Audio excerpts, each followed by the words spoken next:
দেবীপক্ষে নিজের স্বামীর দেওয়া শেষ স্মৃতি এভাবে ফিরে পেলেন স্ত্রী। আমার স্বামীর দেওয়া গিফট ছিল। আমার স্বামী মারা গেছে 4 বছর আগে, মারা যাওয়ার আগে এটা আমাকে কিনে দিয়েছিল। এই জন্য আমি তো খুবই পুলিশদের ধন্যবাদ জানাই, হাজার বার ধন্যবাদ জানাই যে আমার স্বামীর দেওয়া গিফট আমাকে ফেরত দিয়েছে। গত 4 বছর আগেই স্বামীর মৃত্যুর আগে স্ত্রীকে উপহার স্বরূপ তুলে দিয়েছিলেন মোবাইল। তারপরেই মৃত্যু হয় স্বামীর। সেই মোবাইল গত 1 বছর আগে হারিয়ে ফেলেছিলেন গাইঘাটা থানার কলাসীমা এলাকার বাসিন্দা শর্মিলা বিশ্বাস। হঠাৎই গতকাল রাতে গাইঘাটা থানার পুলিশের তরফ থেকে ফোন পান তিনি। তার স্বামীর শেষ স্মৃতি হারিয়ে যাওয়া মোবাইল ফিরিয়ে দিতেই ফোন করে পুলিশ, যা শুনে রীতিমতো আনন্দে আত্মহারা হয়ে পড়েন ওই মহিলা। 1 বছর পরে কাল রাতেই ফোন করে বললো যে আপনাদের ফোনটা পাওয়া গেছে। তো আসলাম এখানে। এটা আমার স্বামীর দেওয়া গিফট ছিল। আমার স্বামী মারা গেছে 4 বছর আগে, মারা যাওয়ার আগে এটা আমাকে কিনে দিয়েছিল। এই জন্য আমি তো খুবই পুলিশদের ধন্যবাদ জানাই, হাজার বার ধন্যবাদ জানাই যে আমার স্বামীর দেওয়া গিফট আমাকে ফেরত দিয়েছে। পুলিশের ভূমিকা তো খুবই ভালো। ওরা আরও বেশি কাজ করে। মানুষের মনে যেন পুলিশের জন্য ভালোবাসা থাকে। ওরা জানুক, মানুষও জানুক যে হ্যাঁ পুলিশ কাজ করে, ওরা বসে থাকে না, ওরাও কাজ করে। দিন গাইঘাটা থানায় বনগাঁ পুলিশ জেলার পুলিশ সুপারের হাত থেকে নিজের হারিয়ে যাওয়া মোবাইল ফিরে পেয়ে উচ্ছ্বাস ধরা পড়ল তার চোখে মুখে।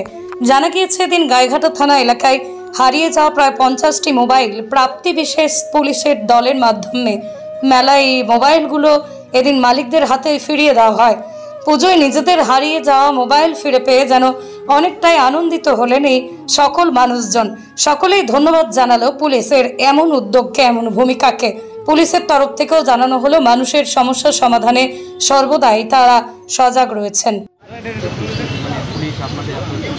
হ্যাঁ, আমি ভাবতেই পারিনি যে ফোন আবার ফেরত পাবো, কিন্তু থানার পুলিশ এইভাবে এতটা স্যাক্রিফাইস করবে বুঝতে পারি, আশা ছেড়েই দিয়েছিলাম।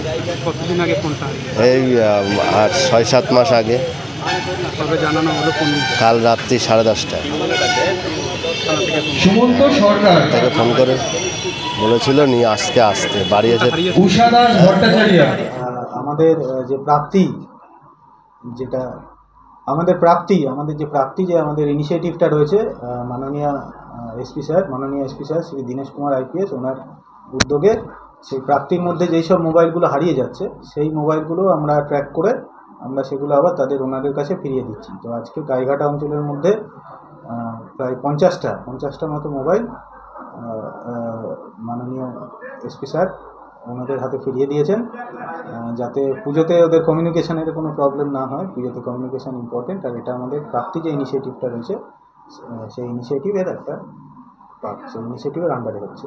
আমাদের কাছে একটা বিশাল বড় পাওনা, তার কারণ মোবাইল আজকে আমরা জানি সকলেই যে শুধু মোবাইলটা আমাদের যে কথা বলার জন্য ব্যবহার করা হয় সেটা তো নয়, নানান কাজে সেটা ব্যবহার করা হয়, অনেক ইম্পর্টেন্ট তথ্য তার মধ্যে থাকে। তো সেই মোবাইল হারিয়ে গেলে আমাদের সাথে সেই তথ্যগুলোও হারিয়ে যায় অনেক সময়। তো সেই যে মহিলাটির কথা বলছেন, ওনার স্বামীর সেই মোবাইলটা ছিল, তো সেটা উনি পাস্টারে হন। তো তারপরেও আমরা কিন্তু মোবাইলটা ট্র্যাক করি এবং মোবাইলটা ওনার হাতে ফিরিয়ে দিই। এটা ওনার কাছেও যেরকম বড় পাওনা, আমাদের কাছেও বিশাল বড় পাওনা। কেননা মোবাইল ফিরিয়ে দেওয়া মানে আমরা মনে করি যে শুধু যে তাতে একটা কমিউনিকেশন ডিভাইস সেটা ফিরিয়ে দিচ্ছি না, তার মধ্যে হাজার রকম তথ্য থাকে। আজকালকার মোবাইলে কারো হয়তো